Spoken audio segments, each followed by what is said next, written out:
знаете сите владиката Јаков, сега беше избран за мој помошен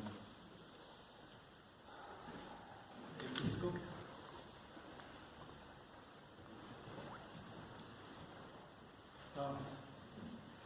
Аз почнам полека да се повлекувам, оди напред. Дадохме предимство да води овој помен, да се вежба полека. И јас сум радосен заради тоа и вие треба да видите. Сакав патри збора да кажем еден друг аспект, што треба да го знаеме сите. Постои нешто што се вика сегашно време и нешто што се вика историско време. И тие две времења може да бидат во расчепот, ако не внимаваме. И бидејќи не внимаваме, стварно сме во расчепот со денешното време и за историското време.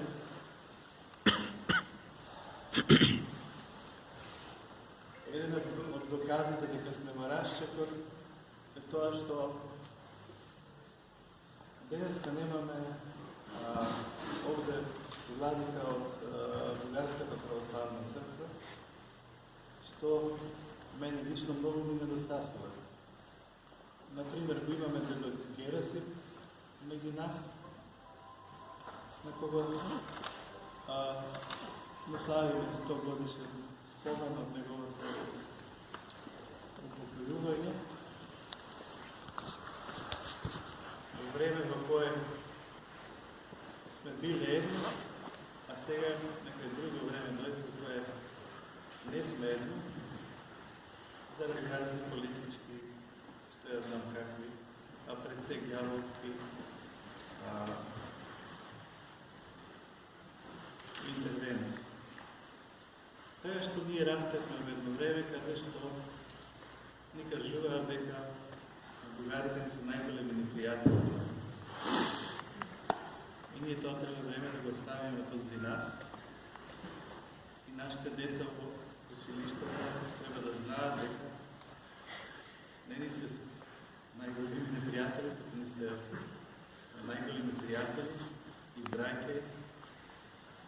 И се надаваме еден ден тоа да го потврдиме и со присуство и на владици од Бугарската православна црква, по една заедничка служба и така натаму. Веруваме дека дојде тоа време, затоа што Господ си наоѓа начини како да не соедини сите, ама тоа соединување може да биде само во Господ. Иначе ние луѓето брат со брат ќе се скараме за 5 квадрати стамбен или простор или двор или не знам што. Значи, не ни е безбедност тоа дека сме браќа, дека нема да се караме, безбедност ни е Христос дека нема да се караме меѓу себе. Така што веруваме на ден сето тоа ќе се соединува со соединувањето исто така со единството на црквите. Иначе, знаете, ние сме владици на едната света соборна апостолска црква и не служиме никому освен на Христос и на црквата. Нема такво нешто како што е македонска, бугарска, грчка, српска, руска и така натаму цркви. По символот на верата тоа не го читаме. Ние читаме дека веруваме во една света соборна апостолска црква. И ние како епископи сме должни да представуваме таа една света соборна апостолска црква и да работиме на единство на сите пред се православни христијани, а потоа и на сите луѓе. Затоа што не сме ни еден човек да биде надвор од нашето срце. Ако еден само човек биде надвор од нашето срце, макар и најголем пријател, ние не можеме да ја кажеме молитвата Оче наш. Таа е молитва која се кажува за сите луѓе. Ја речеш Оче наш, опаѓа дека се се молиш за сите луѓе, и ако еден човек оставиш надвор од своето срце, тогаш нема Отче наш. Нема молитва, нема Господ, нема ништо. Така да деца, како што разбора повеќето се од тука, од Македонија, од нашите школи, да знаете, да учите кој ми е најголем пријател. И со кого сме браќа.